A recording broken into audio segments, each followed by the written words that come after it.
Welcome back to the Real News Network. I'm Paul Jay in Baltimore, and this is Reality Asserts Itself. We're continuing our series of interviews with Peter Kuznick on the whole theory of American exceptionalism. Peter now joins us in the studio. Peter is professor of history and director of the Nuclear Studies Institute at American University. He's co-writer of the 10-part Showtime series called Untold History of the United States. And there's now a 12-part of that series coming out, 2 new episodes on a DVD and through digital download all over the place. And that's coming out as we speak. Thanks for joining us again, Peter. Hey, Paul.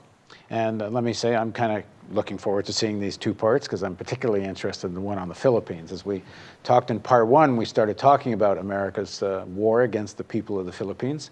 And that gets very little coverage. I mean, I would venture to say 99% of our audience who's under the age of, well, I bet you most of our audience knows nothing about the war of the Philippines, but young people absolutely know nothing about the war in the Philippines. Well, you're raising a sensitive point because not your audience, but most Americans know nothing about American history. That's one of our big concerns, that according to the National Report Card issued in June of 2011, high school seniors tested lower in U.S. history than they did in math or science. The lowest of any area, the area they knew the least was U.S. history. 12% of U.S. high school seniors were judged to be proficient in American history. But even that's misleading because only 2% could identify the issue that Brown versus Board of Education was addressing, even though the answer was obvious from the way the question was posed. So we have a real problem. First, that people don't know any history, and secondly, that most of what they know is wrong. Let me just add one little segue caveat to that, which is in Ontario. I grew up in Toronto, and you can get through the whole of high school with 1 history credit. Wow. I'm on the advisory committee to a Masters of Journalism program at a university in Ontario, and you can finish your Masters in Journalism and have taken only 1 high school history credit, and now you're supposed to go out and do journalism.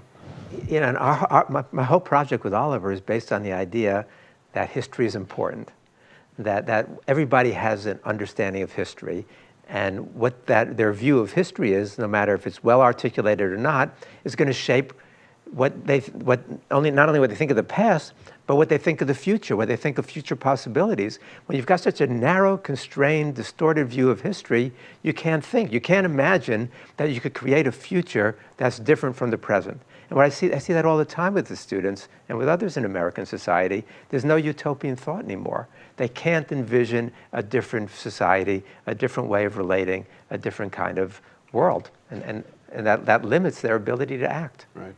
Okay, let's pick up where we left off in part 1.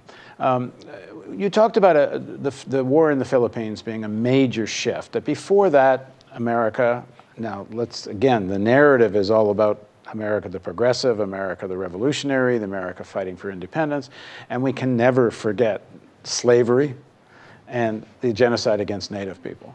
So the American narrative already starts with an exception to how wonderful we all are. Right. Because you can be wonderful and still have slavery, you can be wonderful and still wage genocide. That being said, America wasn't going to be the country of foreign adventures, and then it was.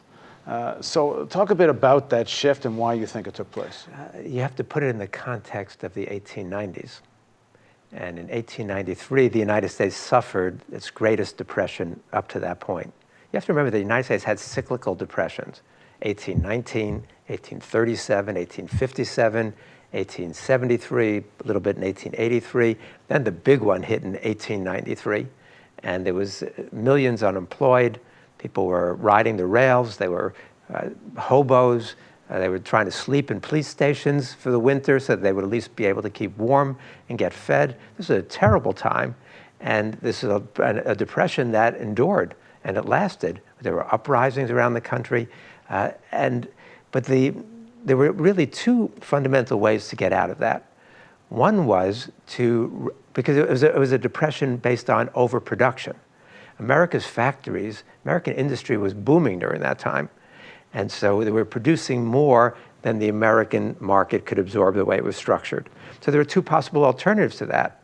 The progressive alternative is to raise standard of living so that people could actually buy those surplus goods. Raise wages. Yeah, raise wages. And the other alternative was to look for markets overseas. And that's the view that triumphed. And if you look at the statements of the leading industrialists at the time, the Rockefellers and others, they're all talking about the fact that American production has outstripped America's capacity to consume, and we've got to find overseas markets. In addition to the markets, we wanted the cheap labor as well. And raw materials. And raw materials, yeah. They all go together.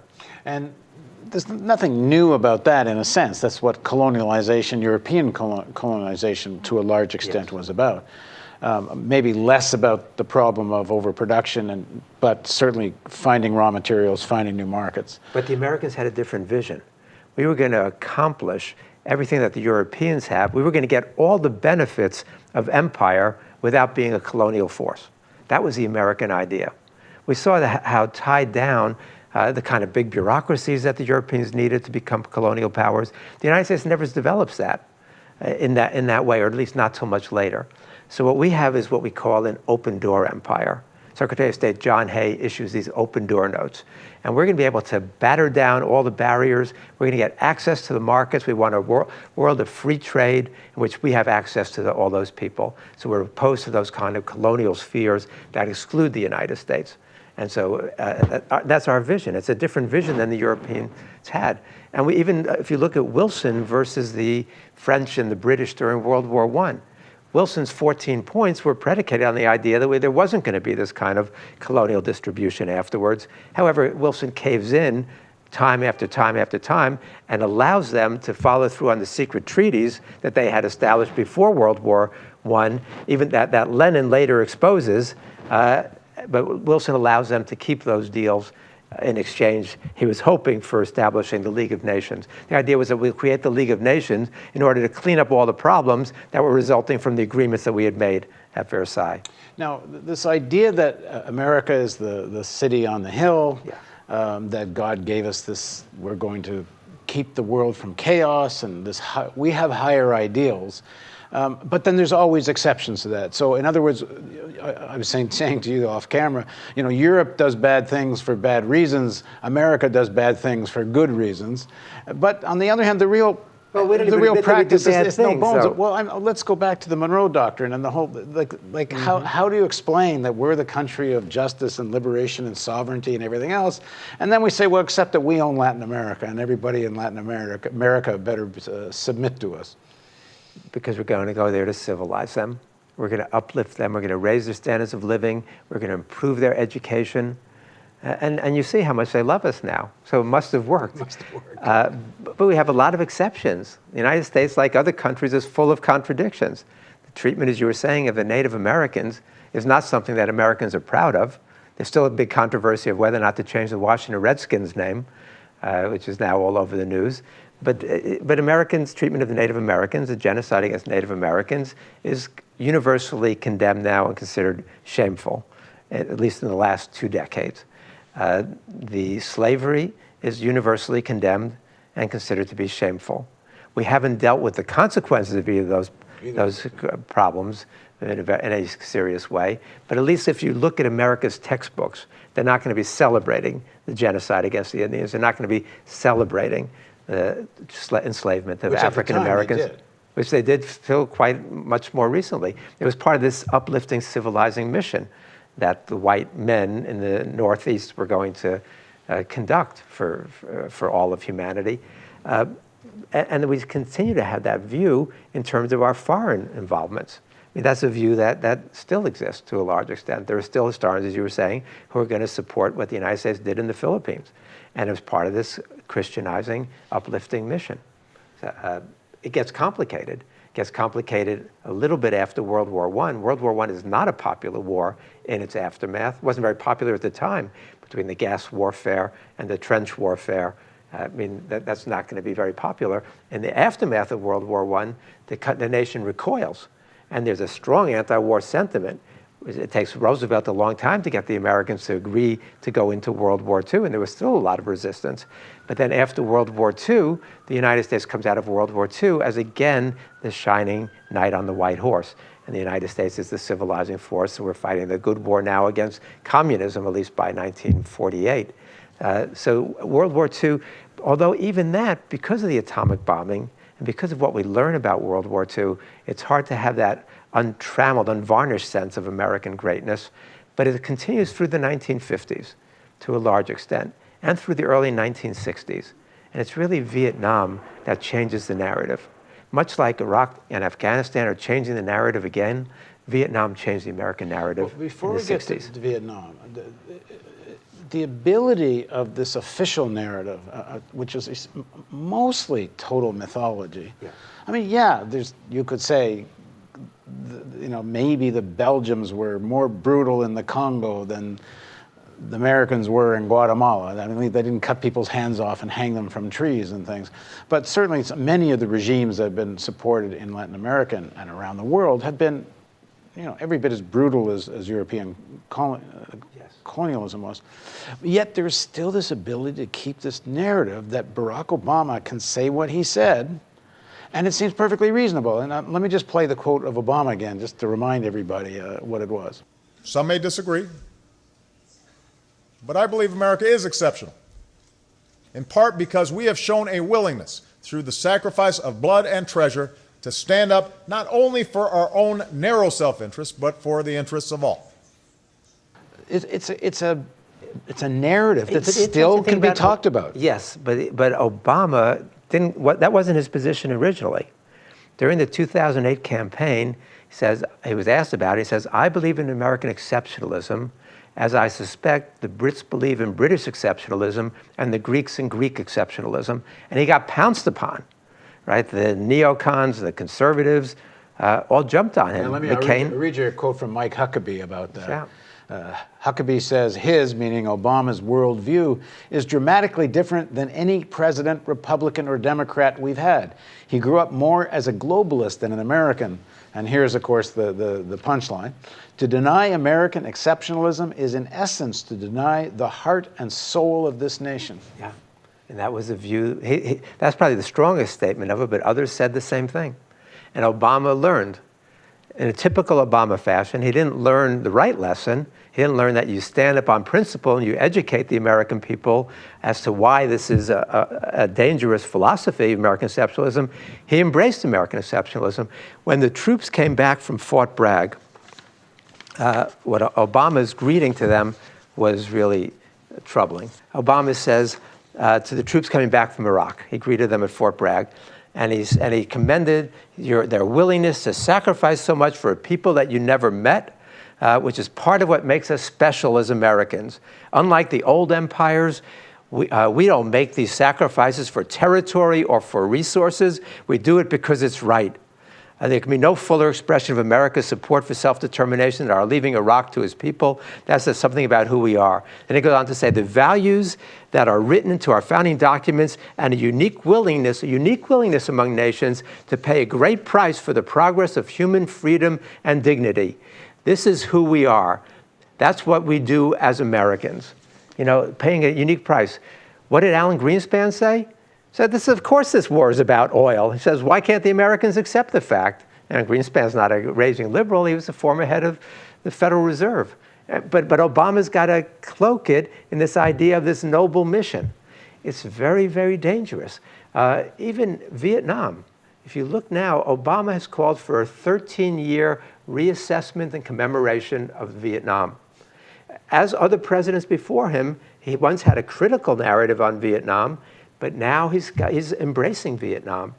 Again, very dangerous. Recent surveys show that 51% of 18 to 29-year-olds think that the Vietnam War was worth fighting and justified. This is shocking to some of us, any of us who lived through that period, to see this kind of sea change among young Americans. But you hear this kind of rhetoric. You see somebody like Obama, who they think is progressive, embracing Vietnam to a much greater extent than before. And it distorts their view of what the United States should do and can do in the world. The reality of Vietnam, as you know, it was one of the worst bloodbaths in the 20th century. Millions of people killed. And if you ask young people how many millions were killed, they estimate between 500,000 and 1 million Vietnamese died in the war. When Robert McNamara came into my class, he told my students that he accepts that 3.8 million Vietnamese died in the war. McNamara was the architect of that war, 3.8 million. I did the calculation recently. If you go down to the Vietnam War Memorial, you look at that, it's got the names of 58,272 Americans who died in the war. The message is, the tragedy of Vietnam is that 58,272 Americans died. The Okinawa War Memorial, which I think is the real war memorial, has the names of all the Okinawans who died, all the Japanese, all the Americans, all the Brits, all the Australians, all the people who died. That sends a message about war. The Vietnam Memorial sends a very different message. It's 146 feet long. If they included the names of all the Vietnamese, all the Cambodians, all the Laotians, I calculated recently, it would be over 4 miles long. Could you imagine a war memorial over 4 miles long in the heart of Washington, D.C.? And the message that that would send? I think that that would be the message that really needs to get out there. And to me, it's shocking, again, American historical ignorance. If you I ask my students, how many Jews died in the Holocaust? All the hands go up. They all know the 6 million figure. But imagine how we would feel, because they have no idea how many Vietnamese died in their own war, but the atrocities committed by their country, they don't know. They know the atrocities committed by other countries. What would we feel if the average German student thought that, let's say, 1 million Jews died in the Holocaust? We would be appalled at the moral degradation that's gone on there to allow them to not understand their history and the atrocities. But the Germans do. They've studied it. The Americans don't. Maybe they know something about the Native Americans now in a general sense, or they know something about slavery. But they don't know, as you were saying, they don't know about the Philippines. They don't know about this narrative that we're trying to convey, which is not just about American flag waving and all the good things we do. Yeah, the United States does a lot of good things, but it's about the terrible things that the United States does. And part of that narrative is that if Assad uses chemical weapons and kills several thousand people, that is an absolutely unacceptable red line. But if the United States dropped atomic bombs and actually used the worst weapons of mass destruction on a civilian population, within this narrative, it can all be justified. And we'll make this point, then we're going to go to the next segment. And it is justified because right now, the United States at the Uvar Hazy Annex of the Air and Space Museum, its national museum, is displaying the Enola Gay, the plane that dropped the first atomic bomb on Hiroshima. And instead of being critical of the era of weapons of mass destruction, General John Jack Daly, the head of the Air and Space Museum, announced in 2003, when they announced this, he said, we're going to display the Enola Gay in all of its glory as a magnificent technological achievement. We celebrate this. We celebrate the atomic bombs, the drop, even though, as we show in our Untold History, in our book, in our documentary series, there was no military justification, no moral justification. It wasn't necessary to end the war, and it didn't end the war. It's another fallacy in the United States. It was the Soviet invasion that ended the war. And we've done a whole segment on this, and you should watch this whole series on Untold History because it's really good. All right, in the next segment of our interview, Peter and Oliver were in Japan recently, and it was on the anniversary of the Hiroshima-Nagasaki bombing. And in the next segment, I'm going to ask Peter, well, what do they think of American exceptionalism? Please join us for the continuation of our discussion on Reality Asserts Itself on the Real News Network.